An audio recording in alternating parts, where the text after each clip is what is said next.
Okay. Hi, how are you? I'm well. I'm well, if you were wondering.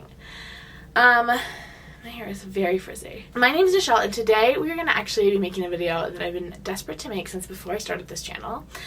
In fact, when I was considering at the end of last year whether I should start a booktube channel, there were two videos I wanted to make. I wanted to make that video I have already made about A Little Life, and then I also wanted to talk about A Court of Silver Flames because that book is very interesting. And so today we're going to be talking about A Court of Silver Flames and why I think we should read it as fan fiction. I also want to talk about Manacled because I read it last weekend and it was a journey. I did not know what I was signing up for, at all. Hey.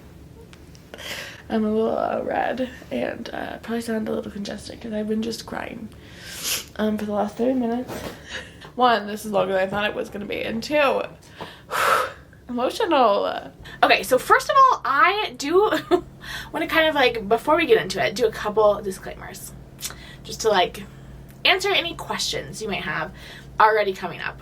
One, when I say I think you should read A Court of Silver Flames as fan fiction, am I meaning that I don't think Sarah J. Maas wrote it? No, absolutely not. I think Miss Sarah did write it. This original idea actually came from a video. I'm sure if I can find it, this interview that she did where she was talking about the next books in the ACOTAR series.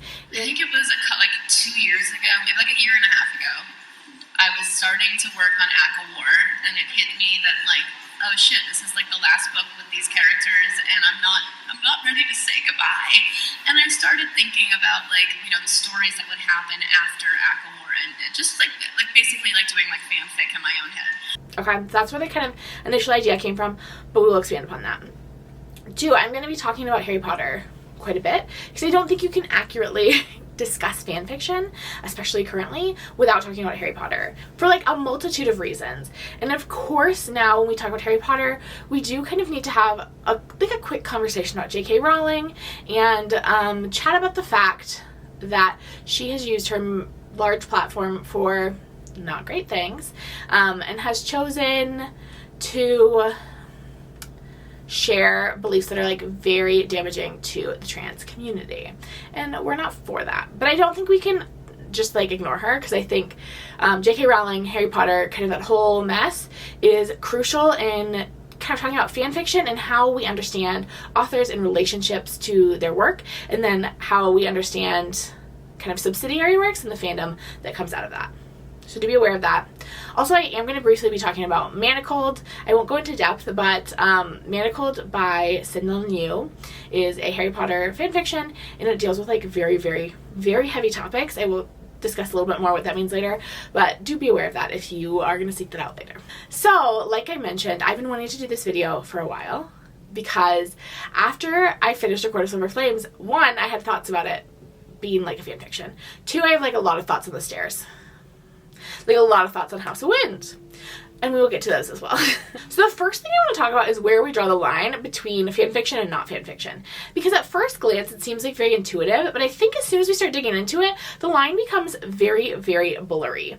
So I think the initial thought that we might have when we're discussing fanfiction is that fanfiction is a work of fiction that is based on another work of fiction. I'm going to not be talking about fan fictions that are based on real people too extensively because I think they're a little bit different. They're not based on someone else's work, but someone else's life. Honestly, those often feel creepy, but I almost feel like those would more be classified as kind of historical fiction, even though those people, it's not historical. It's a reimagining. Maybe after we can compare to Hamilton. I think everyone should take offense to that. But I think there's a huge difference there. So I'm only going to be talking about works of fiction based on other pieces of fiction as fan fiction. So I think when we think fan fiction, typically we think of spin-offs of current popular media, right? When we talk about fan fiction, we are talking about things based on Harry Potter, things based on Twilight, things based on Buffy. It is taking a piece of pop culture that is pretty close to us in our time period and making fiction from that. I think that's kind of one of the spots where things start to get a little fuzzy. Where do we draw that line? Where do we say oh, well, Buffy the Vampire Slayer is still considered fan fiction because it's like within 50 years. But like there's been a ton of great Gatsby retellings and reimaginings coming out over the last few years, and those I don't think I hear talked about too often as fan fiction, even though like if we just look at the pieces of work conceptually side by side, there's nothing different from them in how they borrow from the original concept. It's just a difference in time period.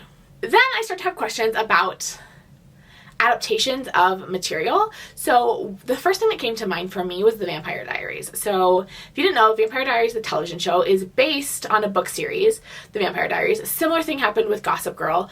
There's a Gossip Girl book series, and then there's a TV show. This is not uncommon, but what we saw with both of those series is that the book and the TV show wound up having very little in common with each other by the end of the last season. To me, it almost felt more like a reimagining of these worlds rather than actually an adaptation of the works themselves. I don't see a huge difference, just objectively, looking at taking Gossip Girl the book and turning it into Gossip Girl the TV show, than taking Buffy the TV show and turning it into a piece of Buffy-related fan fiction, where you're just taking the world, you're taking the characters and reimagining them.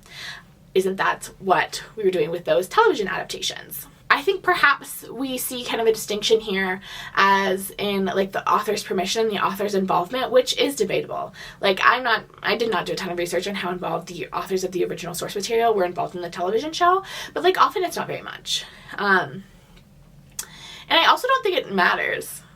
I think just because an author is involved, as I would talk about later, I don't think it exempts it from being fanfiction, obviously, since I think A Court of Silver Flames is fanfiction. Then we kind of come to pieces of fiction that spin off from the original source material. So we come to something like A Court of Silver Flames. And I'm going to talk about Harry Potter and the Cursed Child. So we, of course, have the original 7 Harry Potter books, and then J.K. Rowling wrote this play. I believe she wrote it. I think she wrote it with other co-writers, but I do actually believe she was like pretty involved in the process. I could be mistaken with that. So I've done some more research, and it does seem like she was involved, but I don't think she wrote it. Depending on the source, it either says that she approved the story or she came up with the story and then they adapted it into a play. And so this play takes place after Harry Potter. It has to do with Harry Potter's kids. And takes place in the same world. And we're dealing with like a reimagining of Harry Potter. If J.K. Rowling's name was not on it, it would be 100% considered fan fiction. And I think including her name doesn't exempt it from that status. And then we get to like the real crux of the issue, which is to what extent is the author's intention law? To what extent are the author's imaginings about this fictional world that they created that is not in the text itself necessary for us to agree with?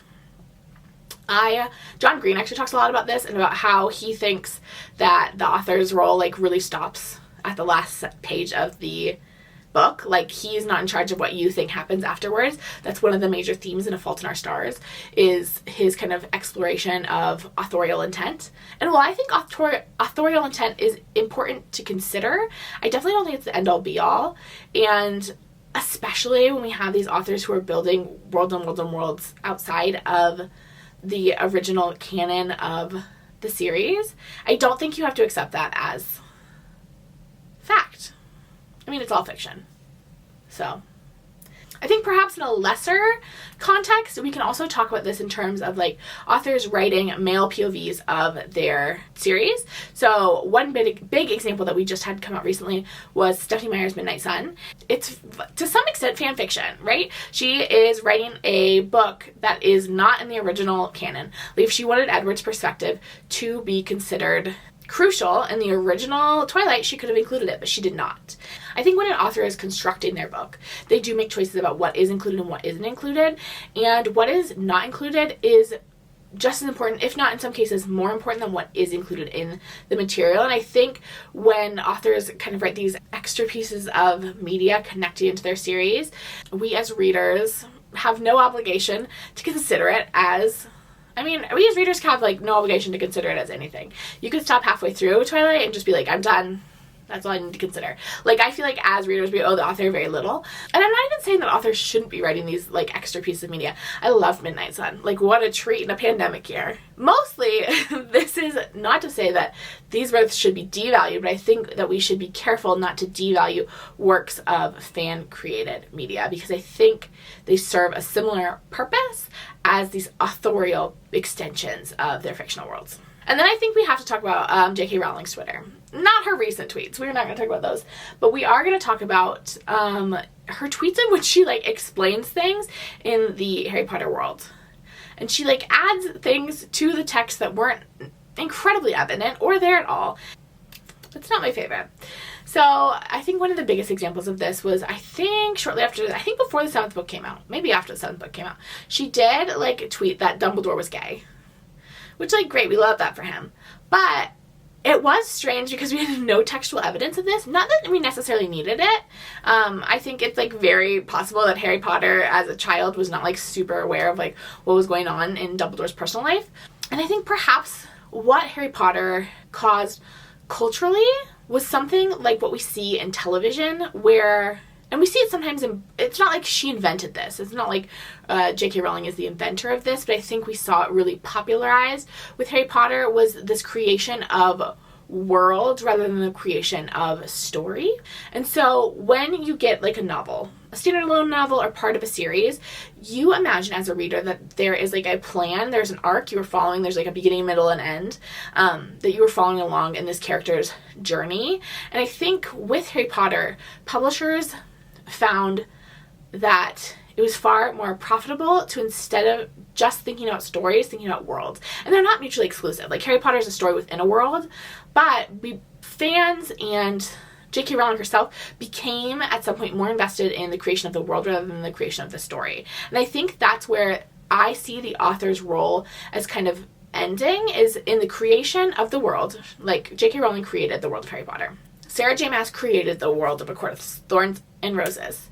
But more importantly, she told the story. And the story also served to create that world for readers and illustrate what that world looked like for readers.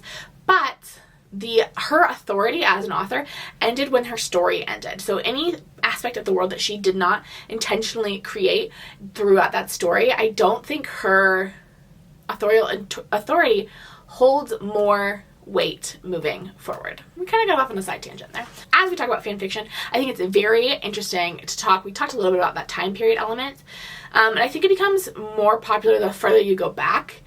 Once a piece of fiction is kind of separated from its author, it becomes like public domain, and not in a legal sense, but in a cultural sense. So I'm thinking like the Song of Achilles, which is at its core a fan fiction piece of the Iliad.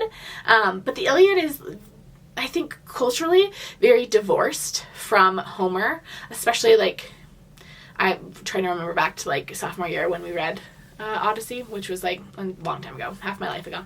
We don't know like anything about Homer, I don't think. And so there's a divorce there between the story and the world and the author. Like, the author is not in control of the story and the world anymore, which allows Madeline Miller to step in and we're very comfortable with her writing a story about these characters that she did not create. Like, you do not hear very many people complaining that, like, she stole these from Homer, or that, like, it's not a valid piece of fiction because she didn't invent the characters herself. I think that we're seeing a huge upsurgence kind of overall in Greek mythology and Greek stories, and I think why we're so comfortable with that is because they're like very divorced from their original storytellers. We see it with fairy tales too, right? When we think of Cinderella, it's not like we're thinking about this as like fan fiction, because they're very divorced from the original authors and often like very divorced from the original stories as well. So before I kind of get into discussing the two pieces of media I really actually want to be discussing, I do want to talk about why I think fan fiction as a term is important and necessary. I do think, while I'm kind of degrading Authorial role in creating external pieces of media in their world, I do think that there is an important legal boundary that needs to happen. I do think Sarah J. Maas should be able to write A Court of Silver Flames and like make money off of that, where if I were to write A Court of Golden Doors, I don't think I should be able to make money off of that. I don't think I should be able to publish that and make money off of that. Like, that's not fair. Sarah J. Maas is out here still creating things, and I did rely too heavily on her on her to create things. Unless I got permission. Maybe she's going to let me write A Court of Golden Doors. That'd be, like, nice of her. I think there does necessarily need to be, like, a time period. I think right now the current time period is, it's like 75 or 50 years after the author dies, it becomes public domain, which is what just happened with The Great Gatsby. So legally, I think this is an important boundary because I do think authors deserve to be paid for their work and their creations. And I don't think you should be able to just snatch them, okay? But I think when we're discussing literary merit, I think the umbrella of fan fiction as just like a derivative piece of fiction is very unhelpful. Okay, now we're going to get into ACOSF, which there will be like full spoilers for the whole series. So be aware of that if you care. So Court of Silver Flames is the 4th full novel. There is a Christmas novella in the middle there, which I haven't read. I like refuse to read it.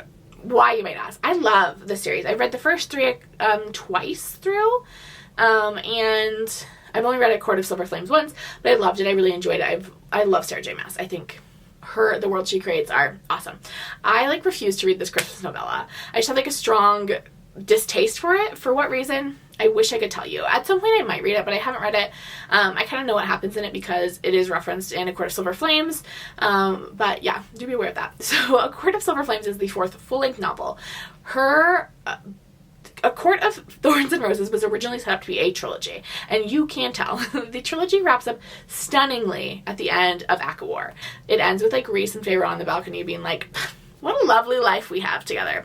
I thought it was great. I loved it.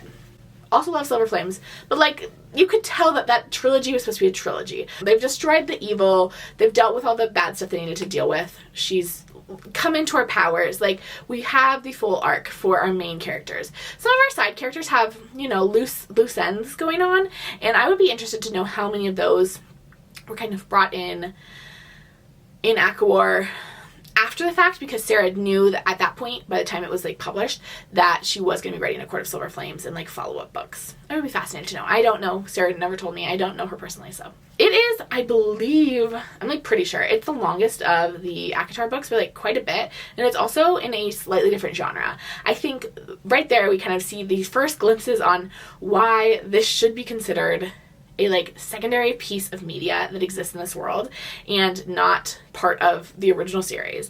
Like, this is an extension. We've switched genres. A Court of Silver Flames is an adult fantasy novel, and it follows Feyre's older sister, Nesta, who is in her mid-20s, as she like goes through some stuff. And I think there we also get the big clue. If you ask people what A Court of Silver Flames is, they will tell you a couple things. They'll tell you it's about the Valkyrie, maybe, if they're a little more plot-focused. Most likely they'll tell you it's about Nesta and Cassian. You know what they probably won't tell you it's about? The Dread Cove. Dread Trove? The Dread Trove.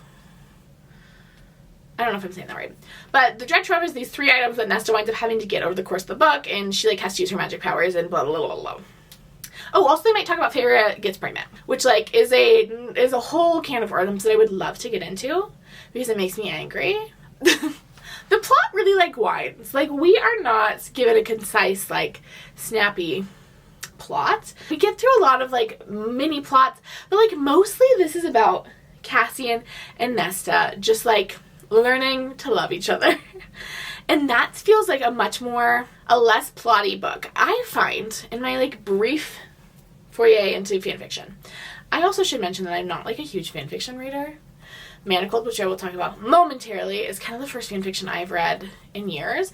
I wrote a little bit of Twilight fanfiction when I was 15. So I must have read some, but I have no memory of any of it. And so like I'm not super familiar with the genre except for the little bits I've read here or there. So I read Manacled. I am trying to read The Auction because I was recommended that after I read Manacled. I don't know how I feel about it.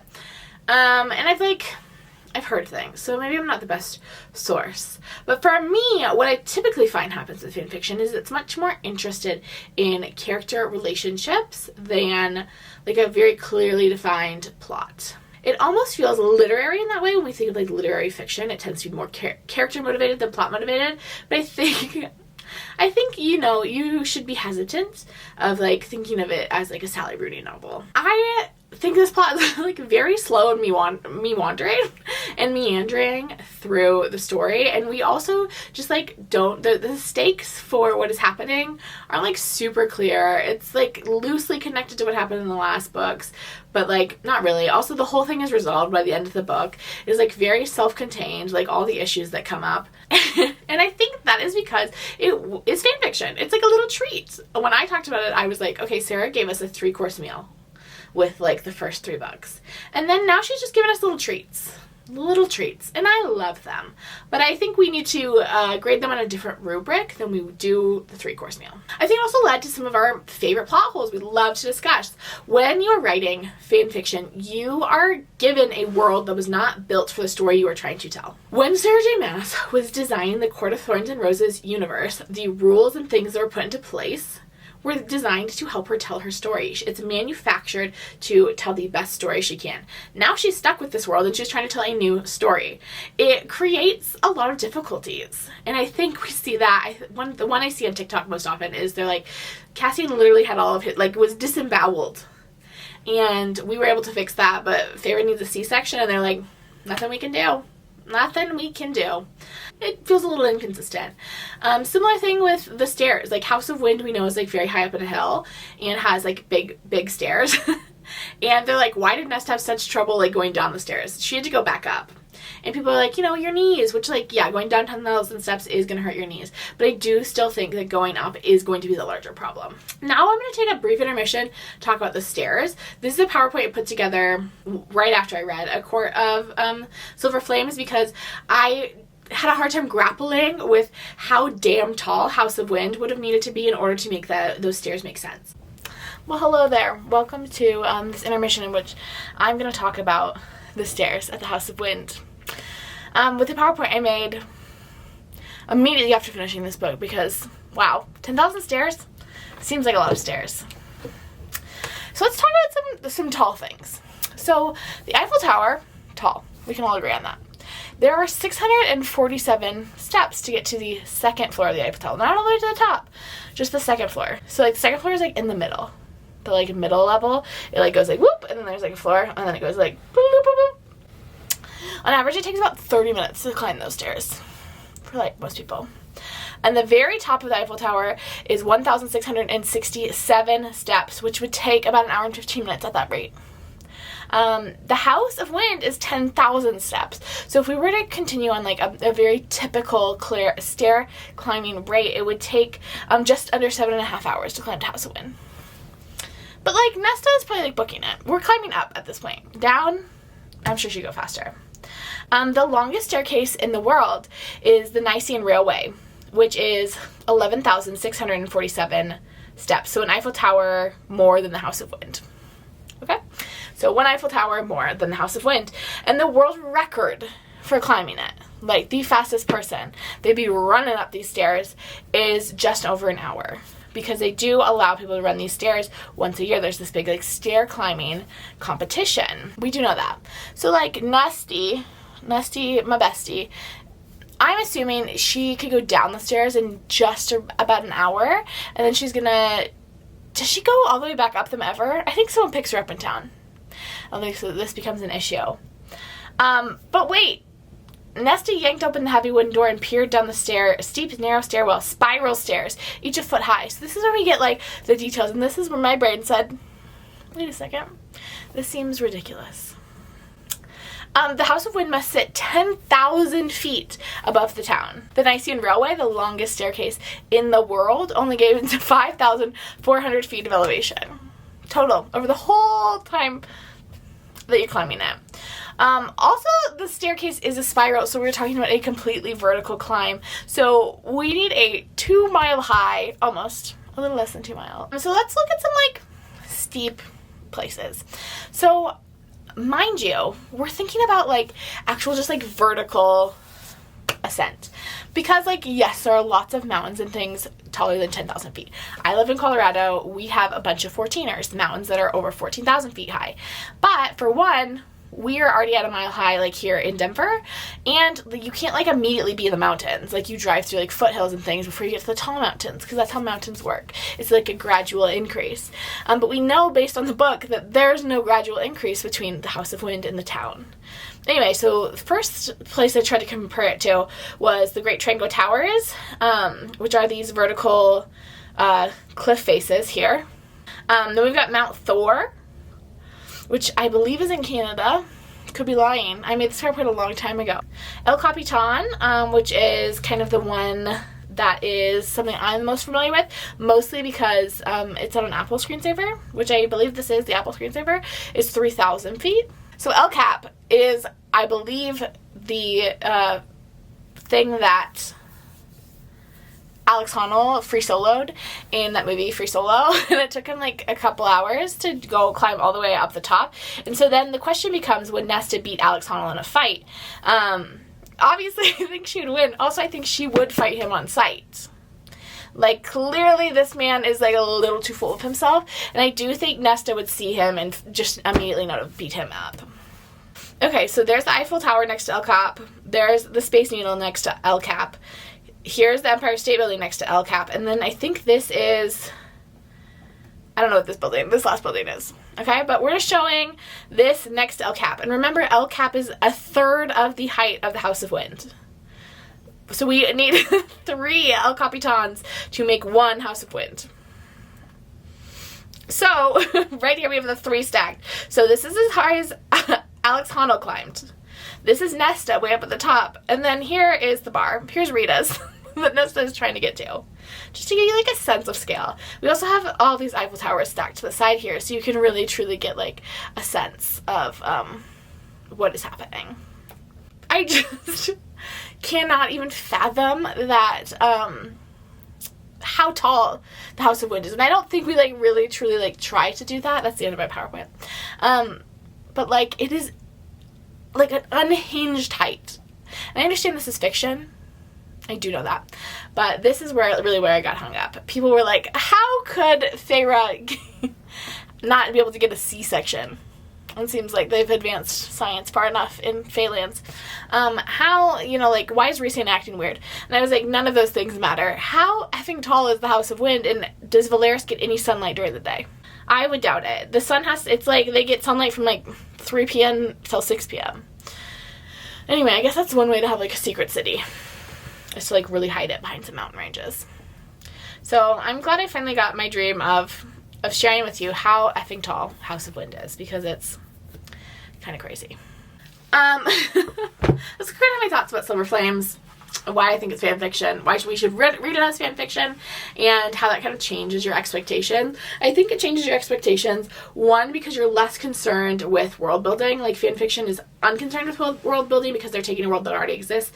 Sometimes there's some expansion upon it, like we had with the Dread Cove and this Illyrian situation, but it's based in a world that already exists. Same thing with characters. We're based mostly with characters that already exist. We added some new friends in, as often happens, but we really get to delve into characters that are not explored or explore them in a new way. Let's talk about Manacled. So Manacled is what has actually propelled me to make this, because I read Manacled not knowing what I was getting into. There was this lady on TikTok. I do everything because TikTok tells me to. And this lady says her favorite book of all time is Manacled. She says the only thing she's ever given 6 stars. And she showed up on my For You page. I don't know why I thought I should trust her. It is my own damn fault that I didn't realize how long it was. I assumed it would be like a normal, maybe even a short novel, like 50, maybe 80,000 words. I was thinking I would sink a couple hours into this, right? I like go through like a Kindle Unlimited romance novel that are like 200-ish pages in like 2.5 hours. I can normally read about 100 pages an hour in like a standard book. So what I didn't realize getting into Manacled was that it was 370,000 words. So I'm going to put this in perspective for you if you're like, I don't know what that means. So once I figured this out, was like, what are some long books I read? And the longest book that I think I've ever read is Outlander. Outlander is a chunky boy, if you've ever seen it. There's like multiple plots that happen. It took me like weeks to read it. It is 302,000 words. So Manacled has an extra boop on top of that. Then I was like, what are some other long books I've read? So the seventh Harry Potter book, the longest Harry Potter book in the series, since it's a Harry Potter fanfiction, is 198,000. So it is almost, so not quite, 2 full-length Harry Potter and the Deathly Hallows. Or Twilight, it's like all of Twilight, all of New Moon, and like 3/4 of Eclipse. So this book is chunky, and I didn't realize that. I was also told that it was Handmaid's Tale Harry Potter. I understood that it meant it was heavy. This book had me sobbing. I will insert probably some clips of me having meltdowns here. It is traumatic, like A Little Life is traumatic. Not as bad. Nowhere as bad. But I do feel comfortable using them in the same sentence. So I read this, and it was very good, though. Like, the story was really engaging. I feel like it explored some really interesting themes. It talked about things in a very, like, interesting, complex, moral way. Essentially, I guess I should tell you a little bit more of the plot of the story. It opens with Hermione waking up from solitary confinement, where she's been for over a year. She's been in this dark room. Essentially, she should have gone crazy, but because she's Hermione and she's so smart and cool, like, used her mental energy and, like, saved herself. So the book opens with her being pulled out of that and taken into this, like, Handmaid's Tale program where all of these, like, prisoners of war, essentially... Oh, Harry Potter died. We know that from the beginning. So this is kind of what would have happened if Harry Potter would have lost.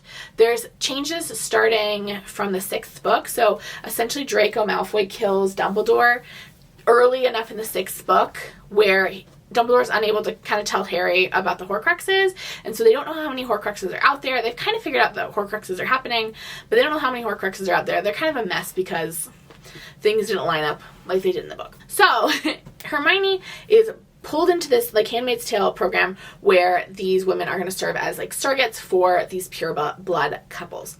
And she is stuck in Draco Malfoy's house. And Draco Malfoy is also the High Reeve. And the High Reeve is, like, Dumbledore, dead. Voldemort's, like, right-hand man. And he is, like, very good at, like, murdering people. That's what we know about Draco from the beginning.